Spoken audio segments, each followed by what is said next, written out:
ఇవాళ నంద్యాల జిల్లాలో సీఎం చంద్రబాబు పర్యటిస్తారు. కొత్త బురుజులో మీ భూమి మీ హక్కు గ్రామ సభలో పాల్గొంటారు. రైతులకు రాజముద్రతో కూడిన నూతన పాస్బుక్లు పంపిణీ చేస్తారు సీఎం చంద్రబాబు. మధ్యాహ్నం 2 గంటలకు రైతులతో ముఖాముఖి కార్యక్రమం నిర్వహిస్తారు. అనంతరం పార్టీ కార్యకర్తలతో సమావేశమవుతారు. సాయంత్రం 4:20 కొత్త బురుజు నుంచి బయలుదేరతారు. సీఎం చంద్రబాబు పర్యటనకు 900 మంది పోలీసులతో భారీ బందోబస్తు ఏర్పాటు చేశారు. సీసీ కెమెరాలు, డ్రోన్ కెమెరాలతో నిఘా వ్యవస్థను పటిష్టం చేశారు అధికారులు.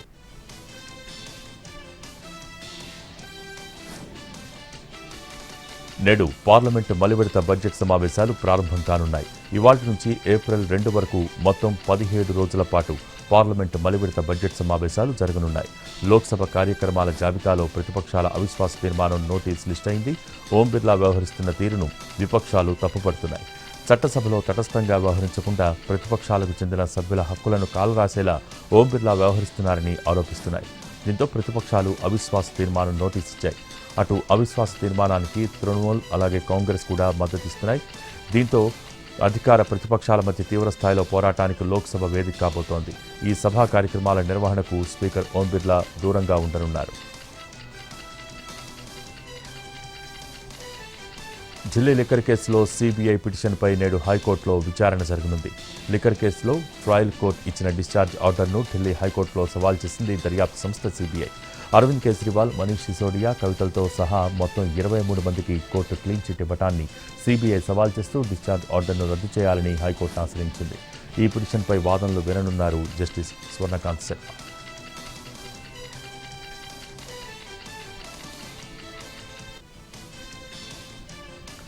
హైదరాబాద్ పాత బస్తీలోని బుమ్రక్ ఉద్దౌలా చెరువును సీఎం రేవంత్ రెడ్డి ప్రారంభించారు. 435 ఏళ్ల చరిత్ర కలిగిన ఈ చెరువుకు హైడ్రా జీవం పోసింది. 18 ఎకరాల చెరువు 4 ఎకరాలకు ఆక్రమణలు, కబ్జాలతో కుచ్చుకుపోతే వాటన్నింటినీ తొలగించి మళ్లీ చెరువుకు పూర్వవైభవం కలిగించింది.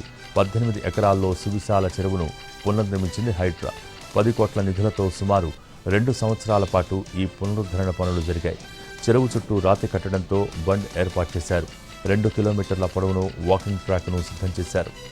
చెరువును అత్యంత సుందరంగా తీర్చిదిద్దడంతో స్థానికులు ఆనందాన్ని వ్యక్తం చేస్తున్నారు.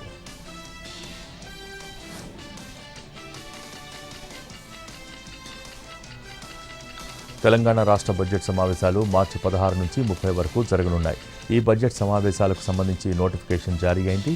ఈ నెల 16వ తేదీ ఉదయం 11:45 శాసనసభ, శాసనమండలి సమావేశాలు ప్రారంభం కానున్నాయి. ఈ సందర్భంగా అసెంబ్లీ హాల్లో ఉభయ సభలను ఉద్దేశించి గవర్నర్ ప్రసంగించనున్నారు.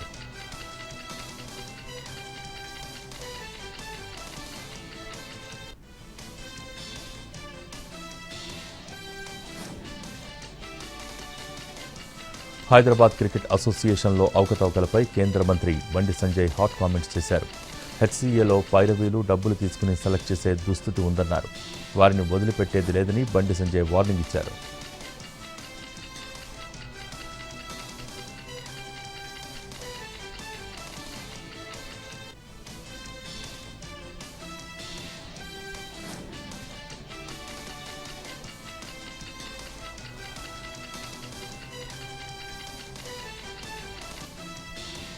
వేములవాడ రాజన్న ఆలయంలో శివ కళ్యాణ మహోత్సవాల్లో భాగంగా వైభవంగా స్వామివారి రథోత్సవం జరిగింది.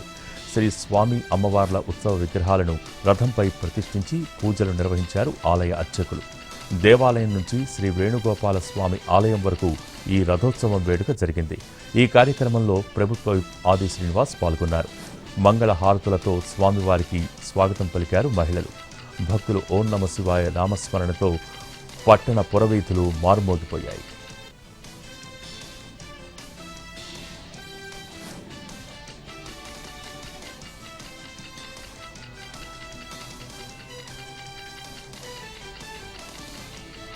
హైదరాబాద్ కూకట్పల్లిలోని లేక్ షేర్ మాల్లో ప్రమాదం జరిగింది. మాల్ చూసేందుకు వచ్చిన సందర్శకులపై బోర్డులు ఒక్కసారిగా పడ్డాయి. ఈ ఘటనలో పలువురికి గాయాలు కావడంతో వారిని ఆసుపత్రికి తరలించారు. నిన్న ఆదివారం కావడంతో సందర్శకుల తాకిడి రోజు కంటే అధికంగా ఉంది. ఈ ప్రమాదంతో వారంతా ఉలిక్కిపడ్డారు.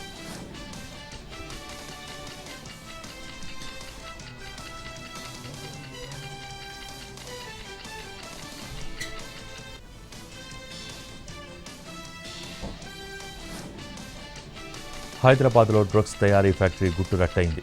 డ్రగ్స్ తయారు చేస్తున్న శిశుపాల్, వీరేందర్ను అరెస్ట్ చేశారు.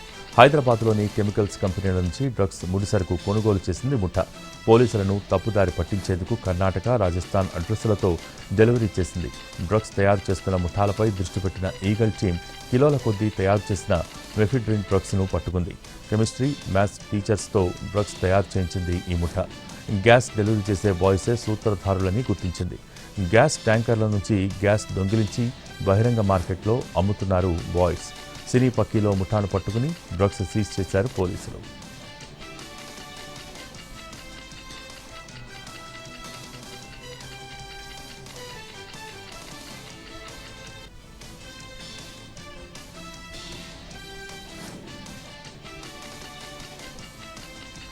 నల్గొండ జిల్లా కొండమల్లేపల్లి శివారులో గత నెలలో జరిగిన గ్లిజరిన్ కెమికల్ లోడ్ లారీ అపహరణ కేసును ఛేదించారు పోలీసులు. నిందితుడు మహారాష్ట్రకు చెందిన ప్రకాష్గా గుర్తించారు. నిందితుడిని అరెస్ట్ చేసి అతని నుంచి లారీ, 2.5 లక్షల నగదు, సెల్ ఫోన్ స్వాధీనం చేసుకుని రిమాండ్కు తరలించారు. పరారీలో మరో 6 నిందితుల కోసం గాలింపు చర్యలు చేపట్టారు పోలీసులు.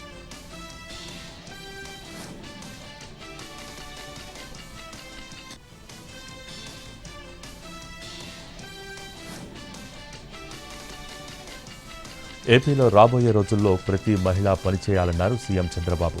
ఆంధ్రప్రదేశ్ మహిళకు ప్రత్యేకమైన గుర్తింపు తెచ్చే బాధ్యత తనదేనని హామీ ఇచ్చారు. డ్వాక్రా ఉత్పత్తులకు జాతీయ, అంతర్జాతీయ స్థాయిలో బ్రాండింగ్ కల్పనకు చర్యలు చేపట్టామన్నారు సీఎం చంద్రబాబు. స్వయం బ్రాండ్ను గ్లోబల్ బ్రాండ్గా చేసే బాధ్యత తనదని హామీ ఇచ్చారు.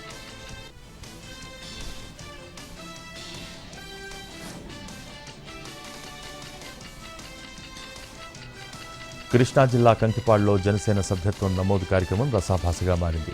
తమకు ప్రాధాన్యత ఇవ్వటం లేదంటూ పార్టీలోని ఇరు వర్గాల మధ్య ఘర్షణ చోటు చేసుకుంది. నడి రోడ్డుపై పరస్పరం దాడులు చేసుకున్నారు. చింతకింద సునీల్, మేక స్వాతి తేజ మధ్య ఫ్లెక్సీల ఏర్పాటుపై వివాదం రాజుకుంది. స్వాతి అనే మహిళకు బ్యానర్లు పెట్టడానికి అనుమతి ఇవ్వటం లేదంటూ ఆగ్రహం వ్యక్తం చేశారు.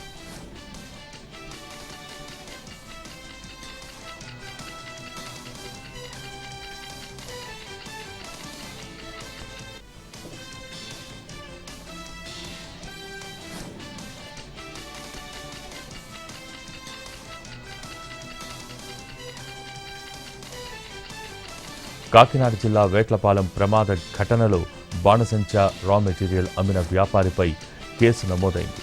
గత నెలలో వేట్లపాలెం బాణసంచా తయారీ కేంద్రంలో జరిగిన ప్రమాదంలో 28 మంది మృతి చెందారు. ఆ బాణసంచా తయారీ కేంద్రం నిర్వాహకులు అర్జున్, వీరబాబుకు L2, L5 లైసెన్స్ మాత్రమే ఉంది. అంటే 15 కిలోలు మాత్రమే ముడిసరుకు నిల్వ చేసుకునే అవకాశం ఉంటుంది.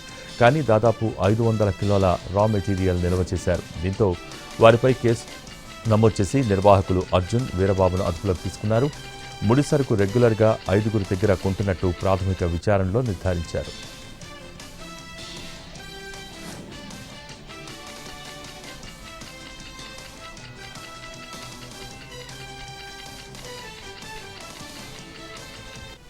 చంద్రబాబు మహిళలకు అన్యాయం చేశారని విమర్శలు గుప్పించారు వైసీపీ నేత సజ్జల. అంతర్జాతీయ మహిళా దినోత్సవ వేడుకలో పాల్గొన్న ఆయన జగన్ అనేక పథకాలను మహిళలే కేంద్రంగా అమలు చేశారని తెలిపారు. ఇచ్చిన హామీలు ఏవీ అమలు చేయకుండానే చేసినట్టు చంద్రబాబు చెప్పుకుంటున్నారని మండిపడ్డారు.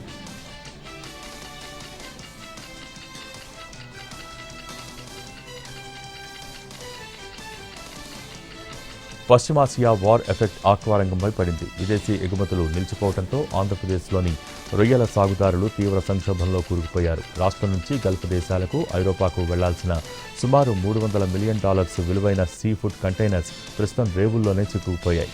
ఎర్ర సముద్రం మార్గంలో ప్రయాణించేందుకు షిప్పింగ్ కంపెనీలు భయపడుతున్నాయి. దీనివల్ల విదేశాలకు వెళ్లాల్సిన రొయ్యలు, చేపల నిల్వలు పెరిగిపోతున్నాయి. మరోవైపు రవాణా ఖర్చులు కూడా విపరీతంగా పెరిగాయి. ఒక్కో కంటైనర్పై సుమారు $1,500 నుంచి $4,000 వరకు అదనంగా ఛార్జీలు వసూలు చేస్తుండటంతో ఎగుమతిదారులకు భారీ నష్టాలు తప్పటం లేదు.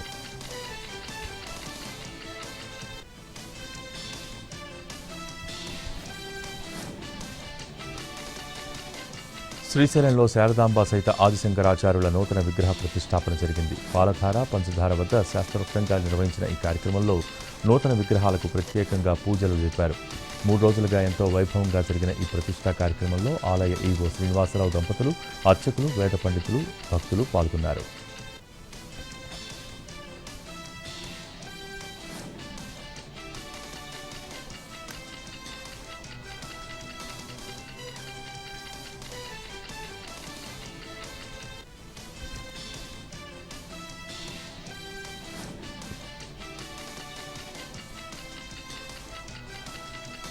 తిరుపతి జిల్లాలో బాణసంచా షాపులు, గోడౌన్లపై పోలీసులు దాడులు చేశారు. నిబంధనలు ఉల్లంఘించిన వారిపై చట్టపరమైన చర్యలు తీసుకుంటామని హెచ్చరించారు.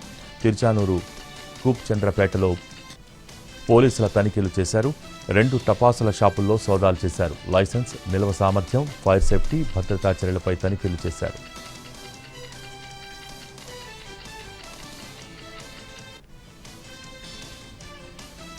గుంటూరు జిల్లా దుగ్గిరాల మండలం తుమ్మపూడిలో మహిళల ఆందోళనకు దిగారు.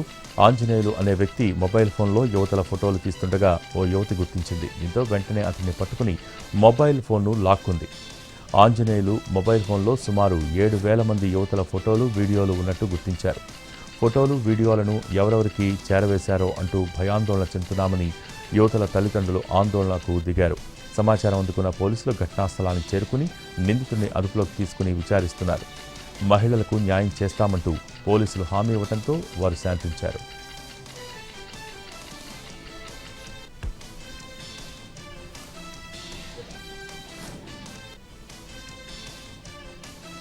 ఒంటరి వృద్ధ మహిళలనే టార్గెట్గా చేసుకుని చైన్ స్నాచింగ్లకు పాల్పడుతున్న దొంగను అరెస్ట్ చేశారు పోలీసులు.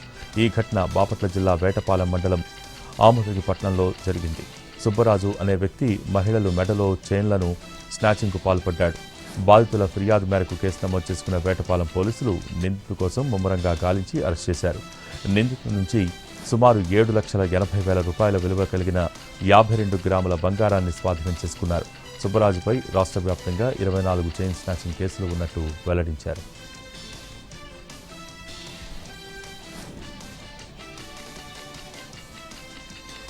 విమెన్స్ డే సందర్భంగా కేరళలో గర్ల్స్ స్టూడెంట్స్తో చిట్చాట్ చేశారు లోక్సభ ప్రతిపక్ష నేత రాహుల్ గాంధీ. విద్యార్థినులతో కలిసి భోజనం చేసిన రాహుల్ అమ్మాయిలే రూల్స్ సెట్ చేయాలన్నారు. జనరల్గా పురుషుల కంటే మహిళలే ఇంటెలిజెంట్ అని రాహుల్ అభిప్రాయపడ్డారు. మహిళలు ఎప్పుడూ దీర్ఘకాలిక లక్ష్యాల గురించి ఆలోచిస్తారని అన్నారు.